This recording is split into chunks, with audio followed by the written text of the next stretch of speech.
د وینې فشار یا بلډ پرشر عبارت له هغه فشار څخه دی چې په کوم فشار وینه د زړه څخه وځي او په کوم فشار وینه زړه ته ورلویږي.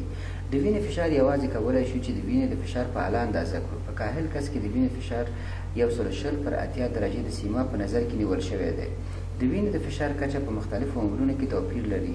د فشار په اندازه کولو کې لوړ فشار هغه فشار دی چې وینه د زړه په واسطه د وینې په رګونو کې پمپ کیږي او ټیټ فشار هغه فشار دی چې په هغه فشار سره وینه زړه ته ورغورځېږي. د فشار د اندازه کولو لپاره تر ټولو ښه ځای د ناروغ مټ دی. د فشار اله 2 سانتي متره اوچت د څنګل نه تړل کیږي او بیا د زړه د ضربان اواز د یوې بلې آلې په واسطه چې ستاتوسکوپ نومیږي حسابیږي. د فشار سم اندازه کول په هر سن کې بدلون لري، خو که بیا هم په یو کاهل کس کې د وینې جګ فشار یعنې سیستولیک د 120 نه 130 ته یا له ډېر اوچت لاړ شي جګ فشار، او که د وینې ټیټ فشار یعنې دیاستولیک له 80 څخه 15 ته او یا له هغې هم اوچت او یا ډېر اوچت لاړ شي جګ فشار ورته ویل کېږي. اوس داسې حالې هم راوتې دي چې په هغې کې تاسو ستاتوسکوپ ته ضرورت نه لرئ، بلکې تاسو ته د وینې فشار په دقیقه اندازه باندې ښوولی شي.